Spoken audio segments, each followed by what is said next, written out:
everybody, Tony D with a final hot take in the evening. Sorry about being on my jammies tonight, but I had to get a little comfy after doing some yard work. Grabbed a quick shower and just kind of relaxing making videos.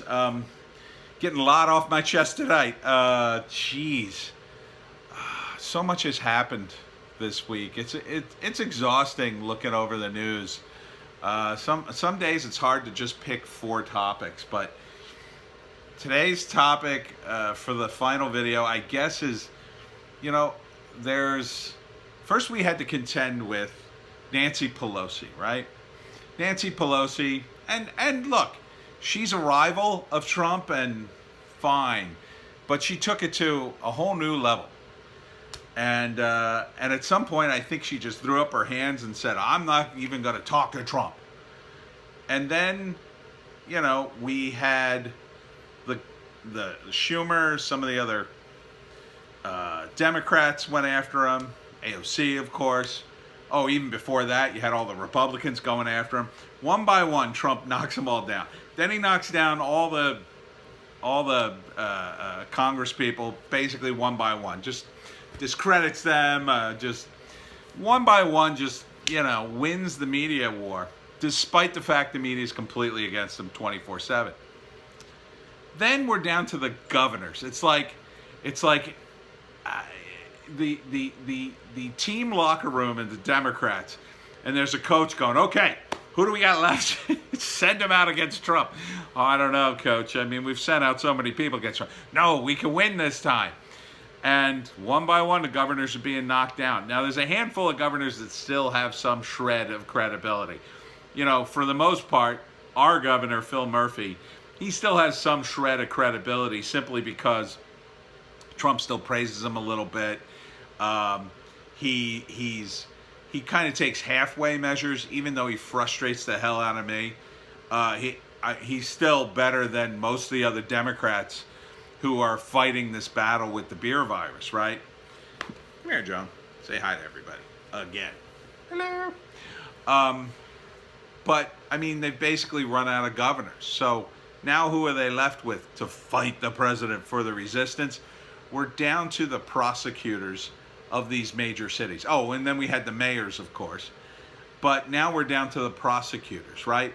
So after the mayors of these cities went up against Trump and lost big time, we now have these prosecutors who just won't put anybody in jail.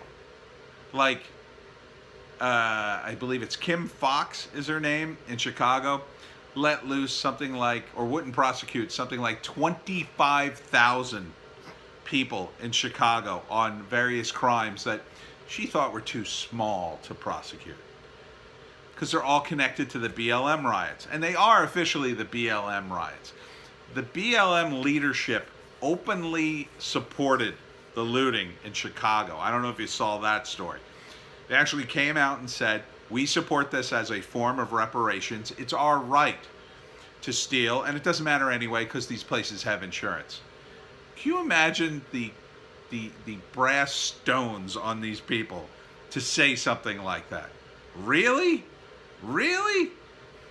Let's get some American Indians over there to smash up your house and take your stuff and see you complain about it. Oh, well, see, you can't because they're higher on the victim totem pole than you. It's unbelievable. I look forward to these people going to jail. I really do. I've never, back in the day, I would hear old people or older people talk about people who were committing crimes, and they'd say horrible things like, I'd beat the crap out of that guy and throw him in jail. The cops should just shoot him.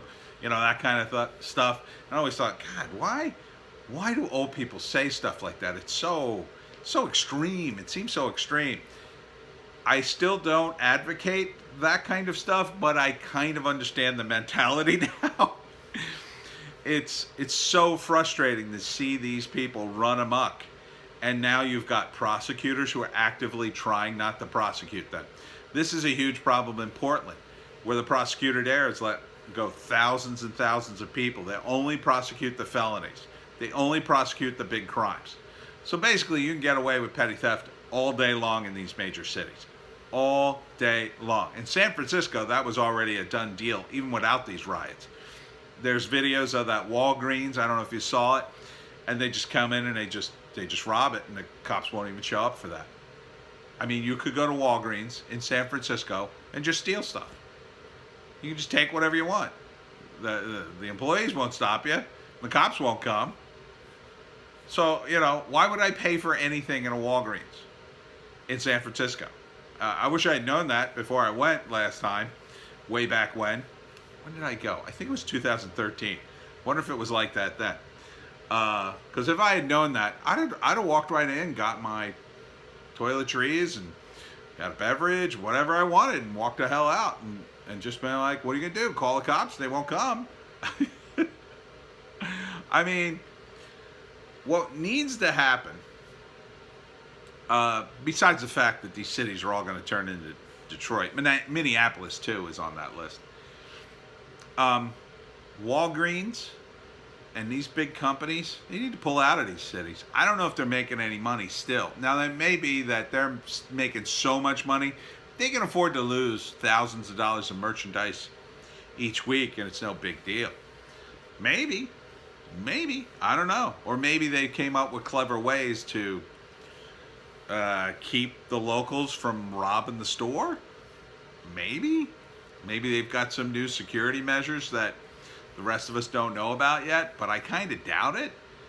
Once you reach that point where, especially in Portland, where criminality is so rampant, no one's afraid of the cops.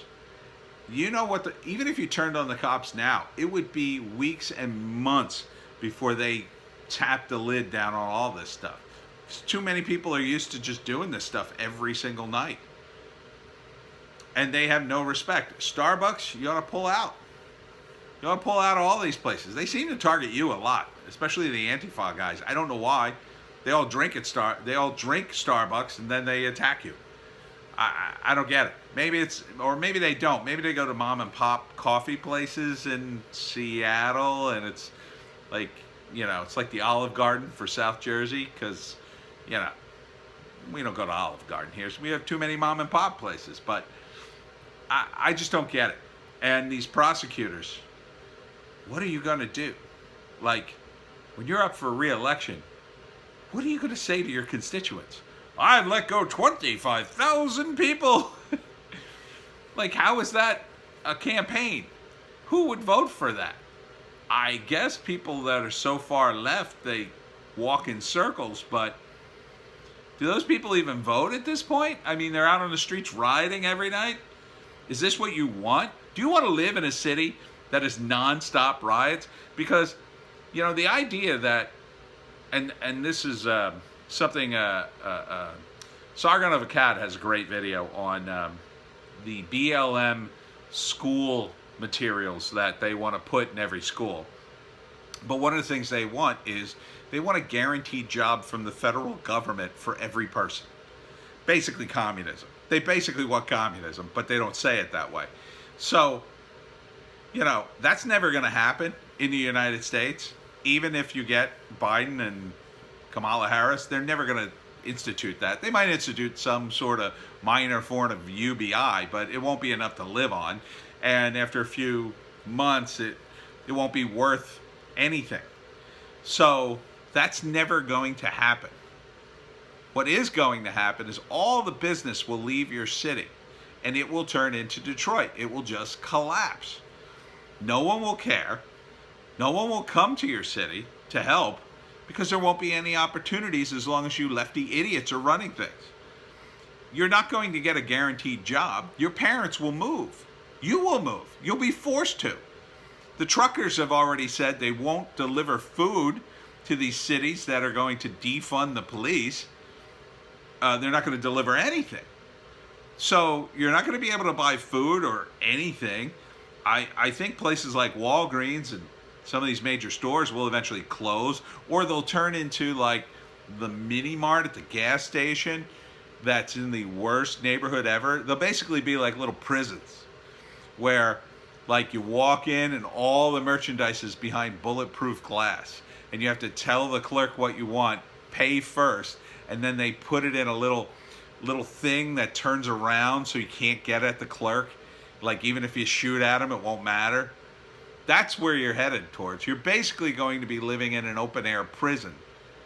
But then after a few years, even the people who wanted all this will be forced to leave. They won't have any money. They won't have any jobs. And then they'll move somewhere else where they'll try to eke out a living, assuming they're not thrown in prison for one of their many, many crimes that eventually will catch up with them. It's astonishing to me that this is happening. But I guess a lot of you Antifa and BLM types will just move out to the suburbs and hope to do your best here. I don't see how that's going to work, but knock yourself out, I guess. I think a lot of you are going to be facing some very hard times in the city. Very hard times. Especially if things aren't delivered there. And then the infrastructure is just going to start to break down. And once that starts to happen, man, it's all over. Cities, you're doomed then. Then like, people just move out in droves, and there'll just be whole neighborhoods that are empty houses. And, for a while, there'll be drug gangs, and they'll bring in a little bit of money, but, they're very violent, and they'll just cause more drugs and more addiction, and and then what the few businesses are left, they will continue to deteriorate to nothing. So, I mean, is this the plan? I guess if the Chinese are secretly running all this stuff, and I suspect they have a hand in it, maybe that is the plan. But it's not going to destabilize the United States. It's just going to ruin parts of it. It's just going to turn Minneapolis, Seattle, Portland, possibly New York. I think New York will recover. De Blasio's term is up next year, by the way. Or is it this year? Anyway, he can't run again. Joan's very upset about the cities in America. Anyhow, that's all I got to say tonight. It's just been kind of an exhausting early week. I mean, the week's barely begun. We're halfway through the week. Tomorrow's hump day. So, what's going to happen next? What next? I mean, place your bets.